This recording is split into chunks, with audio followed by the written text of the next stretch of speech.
हरे कृष्ण। श्रीमद् भगवत गीता दूसरा अध्याय सांख्य योग, जिसमें भगवान ने आत्मा का विस्तृत रूप से निरूपण किया है। पूर्व के श्लोकों में हमने श्रवण किया था, भगवान अपनी त्रिगुणमयी माया के विषय में बता रहे हैं और कह रहे थे कि यह पूरी सृष्टि, पूरी प्रकृति मेरी तीनों गुणमयी माया के कारण आच्छादित है। आज हम भगवान श्री कृष्ण से श्रवण करेंगे कि वो ब्रह्म ज्ञान क्या है और ब्रह्म ज्ञान का महत्व क्या है। श्लोक संख्या 46, जिसमें भगवान ब्रह्म ज्ञान के विषय में बता रहे हैं। आइए हम सब श्रवण करें। यावानर्थ उदपाने सर्वतः संप्लुतोदके तावान् सर्वेषु वेदेषु ब्राह्मणस्य विजानत। सब ओर से परिपूर्ण जलाशय के प्राप्त हो जाने पर छोटे जलाशय में मनुष्य का जितना प्रयोजन रहता है, ब्रह्म को तत्व से जानने वाले ब्राह्मण का समस्त वेदों में उतना ही प्रयोजन रहता है। भगवान ने उदाहरण दिया है, जैसे किसी को अमृत से भरा हुआ जलाशय मिल जाए तो फिर हम छोटे छोटे कुएं, नदी, तालाब की ओर भागते? बिल्कुल नहीं, क्योंकि हमारे पास तो अमृत से भरा हुआ जलाशय है।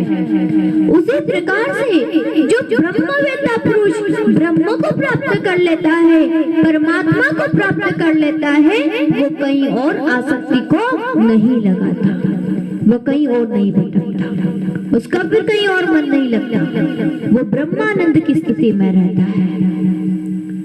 इस प्रकार भगवान ने ब्रह्मवेत्ता पुरुष का महत्व बताया और भगवान कह रहे हैं, जो व्यक्ति समत्व रूप योग धारण कर लेता है, जो समबुद्धि हो जाता है, वही ब्रह्मवेत्ता पुरुष है। इसलिए आगे के श्लोकों में हम समत्व बुद्धि योग को जानेंगे कि किस प्रकार से कोई व्यक्ति ब्रह्मवेत्ता पुरुष या ब्रह्मज्ञानी पुरुष हो सकता है। श्लोक संख्या 47, कर्मण्येवाधिकारस्ते मा फलेषु कदाचन मा कर्म फलहेतुर्भूर्मा ते संगोऽस्तु कर्मणि। तेरा कर्म करने में ही अधिकार है, तेरा उसके फलों में कभी नहीं। इसलिए तू कर्मों के फल का हेतु मत हो, तेरा कर्म न करने में भी आसक्ति न हो। कर्मण्येवाधिकारस्ते, कर्म करो, क्योंकि प्रत्येक मनुष्य को उसकी जाति, वर्ण, आश्रम और स्वभाव और परिस्थिति के अनुसार कर्म करने का अधिकार प्राप्त है और वह इस प्रकार अपने अधिकार, वर्ण, आश्रम, धर्म के अनुसार प्रत्येक व्यक्ति का जो कर्म निहित है, वही कार्यों से शास्त्र के अनुसार करना चाहिए। और भगवान ने केवल मनुष्य को ही कर्म करने की स्वतंत्रता दी है। कर्म तो सभी करते हैं, सभी जीव करते हैं, लेकिन कर्म करने की जो स्वतंत्रता है वो मनुष्य को प्राप्त है। इसलिए भगवान कहना चाह रहे हैं कि तू कर्म करके अपने अधिकार का सदुपयोग करो। और अगर कोई कहे कि हम समबुद्धि से कर्म नहीं कर सकते, इसलिए कर्म नहीं करेंगे, तो भगवान ने कहा है तेरा कर्म न करने में भी अधिकार नहीं है। मां कर्म फल है तुर्भूमा, तुझे कर्म तो करना ही होगा। और कहा गया है तू कर्म के फल का है तू मत कर, और तुझे कर्म में आसक्ति भी न हो। जिस प्रकार से सरकार अपने कर्मचारियों को जो देश की रक्षा के लिए निहित होते हैं उन्हें विविध प्रकार के शस्त्र देती है और उन्हें अधिकार दिया जाता है कि वो समय आने पर उनका उपयोग करें। लेकिन अगर कोई वो कर्मचारी उस शस्त्र का दुरुपयोग करे या समय आने पर उस शस्त्र का प्रयोग न करे तो वह दंडनीय है, वह दंड का भागी होगा। उसी प्रकार से जब भगवान ने हम सबको स्वतंत्रता दी है कर्म करने की, तो कोई व्यक्ति अगर कर्म ना करे या फिर कर्म करने के अधिकार का दुरुपयोग करे, शास्त्र के विरुद्ध आचरण करे, तो फिर वह दंड का भागी होता है। फिर भगवान ने कहा है कि अगर अच्छा कर्म का फल का हेतु मत, क्योंकि तुम्हें फल तो मिलेगा ही। जब कोई सैनिक देशभक्त देश की रक्षा करता है और वो कोई अच्छा कार्य करे, दोषी को दंड दे, तो फिर उसे इनाम भी दिया जाता है। और अगर वो दुरुपयोग करे अपने अधिकार का तो उसे स्वयं को दंड दिया जाता है। इस प्रकार से वो सरकार के द्वारा निर्धारित है कि वो उसे क्या देना चाहिए। इसी प्रकार से भगवान के द्वारा भी प्रत्येक कर्म का फल सुनिश्चित है। जिस प्रकार से धरती में बीज बोया जाता है, एक न एक दिन बीज बड़ा होता है समय आने पर, उसी प्रकार ये कर्म का जो बीज है वो भी एक न एक दिन फल जरूर देता है। इसलिए भगवान कह रहे हैं कि तेरा कर्म में ही अधिकार है, उसके फल में कभी नहीं। इस प्रकार भगवान श्री कृष्ण ने कर्म को करने के लिए कहा और फल की आसक्ति से मुक्त होने के लिए प्रेरणा दी। आगे भगवान श्री कृष्ण बताते हैं कि कर्म कैसे करना चाहिए। कर्म तो करना चाहिए, लेकिन कैसे करना चाहिए। इसलिए भगवान कहते हैं योगस्थ कुरु कर्माणि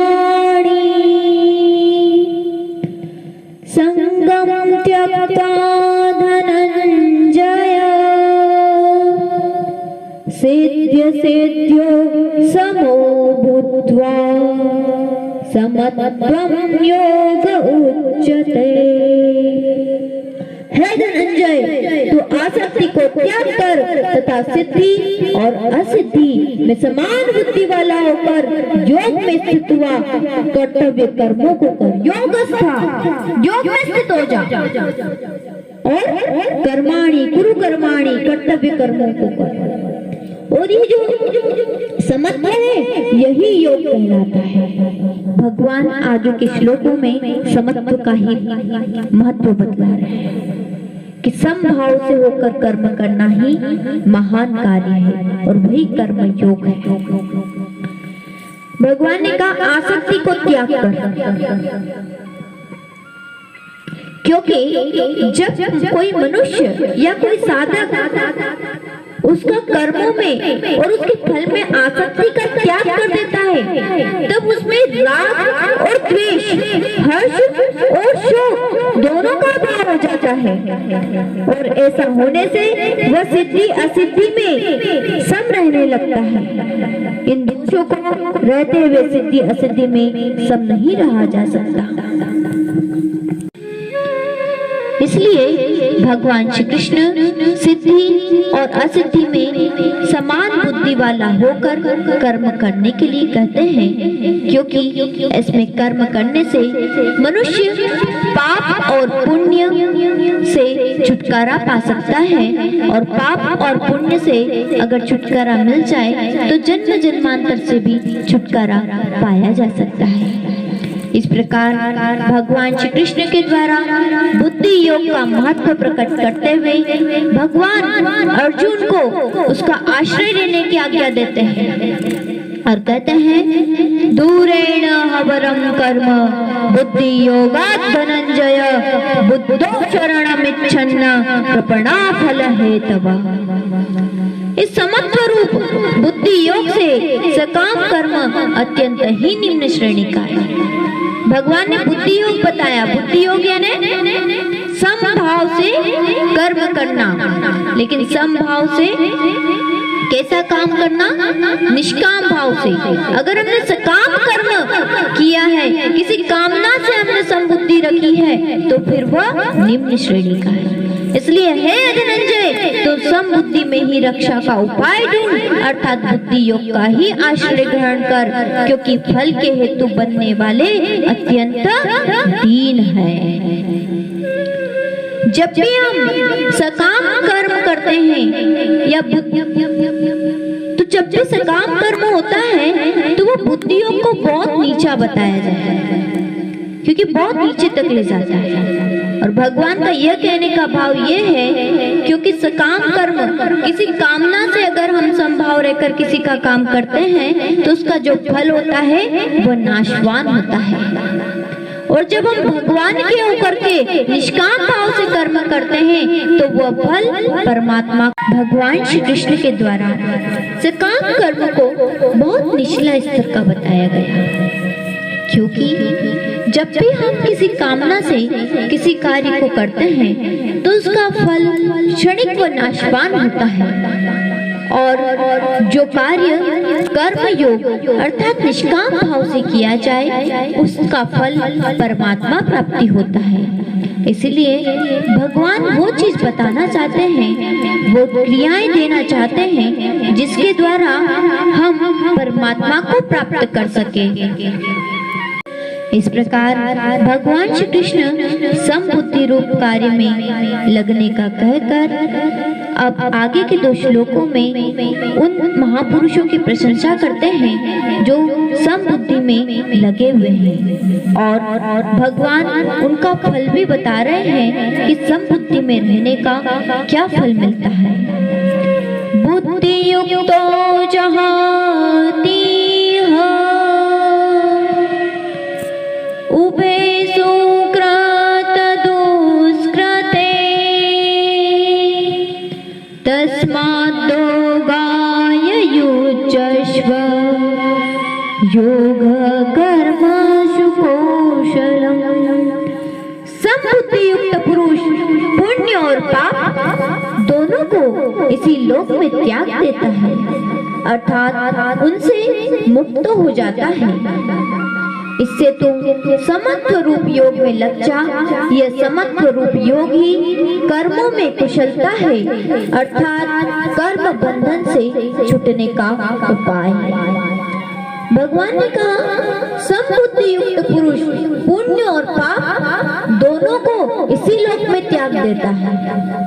हम अक्सर सुनते आए हैं कि जब भी हमें पाप और पुण्य से बचना होता है तो इस जन्म के पाप और पुण्य अगले जन्म में भी हमारे साथ होते हैं, क्योंकि वे हमारे अंतःकरण में संचित होते हैं।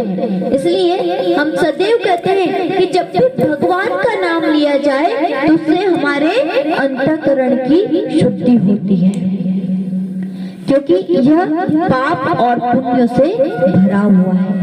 लेकिन जब हम सारे कार्य समबुद्धि होकर करने लग जाते हैं तो हम पाप और पुण्य के भागी नहीं होते हैं, और वो सारे कार्य हमारे परमात्मा के लिए होने लगते हैं। तो इस प्रकार से हम इस जन्म में संपूर्ण कर्तव्य कर्मों को करते हुए भी पाप और पुण्य से मुक्त हो सकते हैं, और उसका एकमात्र उपाय है कि किसी के भी फल में आसक्ति को त्याग किए बिना हम समस्त कर्मों को करते रहें, और उसमें बिना किसी कामना से, बिना किसी इच्छा के, राग और द्वेष का त्याग करके, हर्ष और शोक का त्याग करके सारे कर्मों को करते रहें, और यही परमात्मा की प्राप्ति करा देने वाला मुख्य द्वार है। इस प्रकार से भगवान श्री कृष्ण के द्वारा सांख्य योग में समत्व बुद्धि योग, कर्म योग और सांख्य योग का विस्तृत विवेचन किया गया। हरे कृष्णा।